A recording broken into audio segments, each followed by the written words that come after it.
So for this video, we're going to go over the properties page and how it organizes, makes it easier to find properties that you sweep, potential properties that you sweep. It's all organized in one place. It's easy to find. So we'll go to the properties page here, and all of the properties that you sweep are in one place. You can see how many pages you got, and you can filter all of this stuff. So if you wanted to find a specific one out of all of these properties, you don't have to go find a specific page that it's on or anything like that. You can just type in whichever one you're wanting to look for. So for this one, we did Timberwood. It's got the average, or it's got the address, city, state, and zip.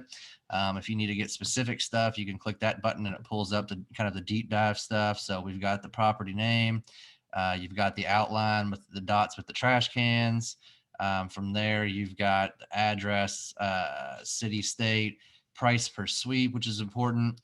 And then how many times it's been inspected, how many issues were found, and then more importantly, the average rating of the overall appearance of the property. So in the inspections video, we went over the driver gives the property a rating 1 through 5 when they're doing the inspections, with 5 being great and a 1 being terrible. So this is kind of where it gives you the averages. So we're making this video on June 1st, so it hasn't been done this month, but you can see in the corner how many times it's been inspected over the past week, month, quarter, and all time. So the goal here is to obviously have straight 5s, but obviously that might not be as realistic depending on the driver and who's doing it and whatnot.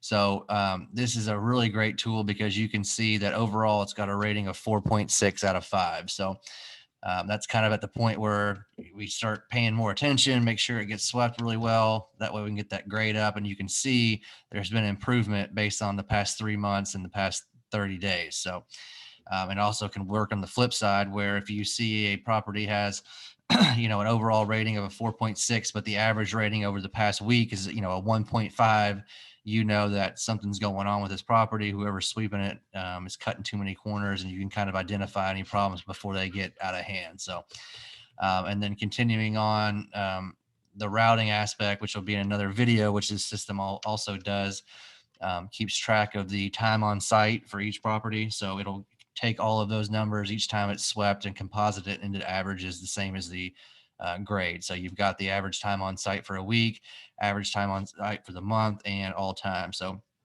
ideally, all 3 of these numbers should match up pretty closely, but I know on average it takes 37 minutes in general, but for some reason the past 30 days it's taken just a tad bit longer. And then on the flip side, this past week it's taken a tad bit shorter. So this is a great tool as well because you can identify, what properties are getting glossed over, maybe corners getting cut, someone rushing to get done, all that kind of stuff. So like I said, the ideal goal should be 37 minutes for the week, the month, and then all time. So any, real discrepancy gives you a heads up.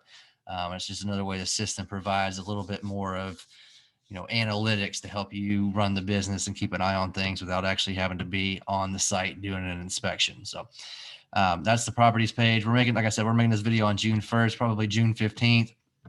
We're going to have more updates where it'll tell you, who you're sweeping it for, who the owner is, what days it gets swept or the week, how many times a week it gets swept, so on and so forth. So it'll really turn into kind of a CRM aspect where it's already organizing things better, just the price of sweep, average time on site.